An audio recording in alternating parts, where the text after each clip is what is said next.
বসত ভিটা, বাড়িঘর, রাস্তাঘাট, আবাদি জমি, গাছপালা, গবাদি পশু সব কিছু এখন বিবর্ণ, মলিন।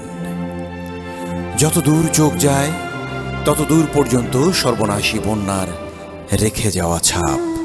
চারিদিকে যেন শুধুই শূন্যতা। ফেনীতে যখন বন্যা হানা দেয়, তার প্রথম ধাক্কাতেই ভেসে যাওয়া গ্রামগুলোর মধ্যে ফুলগাজী উপজেলার মুন্সিরহাট ইউনিয়নের দক্ষিণ শ্রীপুর গ্রাম অন্যতম।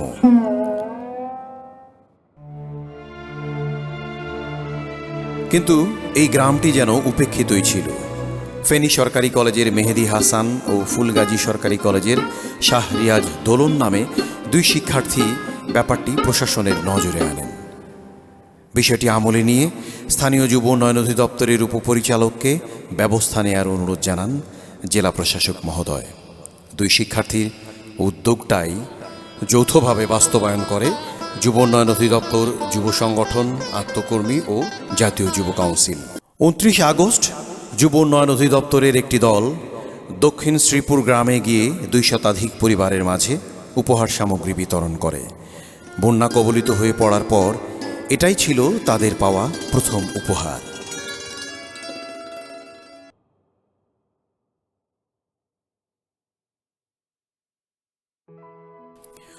উপহার সামগ্রীর প্রতিটি ব্যাগে দেয়া হয় চাল, ডাল, তেল, লবণ, আলু, পেঁয়াজ, বিস্কুট, ওষুধ, খাবার, স্যালাইন, মোমবাতি, লাইটার এবং সব বয়সীদের জন্য নতুন পোশাক।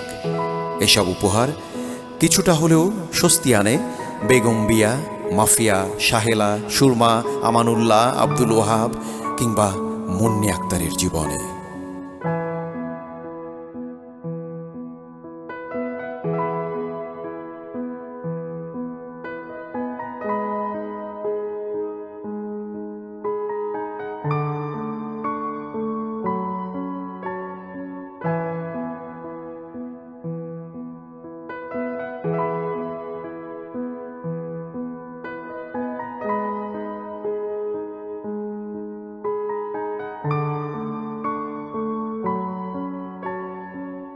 যে বাড়িটিতে উপহার সামগ্রী বিতরণের কাজটি চলে, সেই বাড়িটির ঘরের ভেতর 2 দিন আগেও ছিল বুক সমান পানি।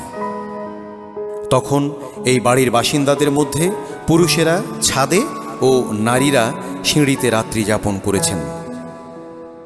উপহার সামগ্রী বিতরণের কাজে যুব উন্নয়ন অধিদপ্তরকে সহায়তা দেন স্থানীয় 15 জন যুবক, যাদের সবারই পরিবার ছিল বন্যা কবলিত। নিজেরা দুর্দশার মধ্যে থেকেও গ্রামবাসীদের জন্য সহায়তা কার্যক্রমে নিরলস পরিশ্রম করে গেছেন তারা। 6-7 দিন এক পোশাকে থেকেও হাসি মুখে মানুষের সেবা দিয়ে গেছেন। আমরা জানি বানের পানি খুব শিগগিরই নেমে যাবে, আবার প্রাণ চাঞ্চল্য ফিরে আসবে এই মানুষগুলোর জীবনে।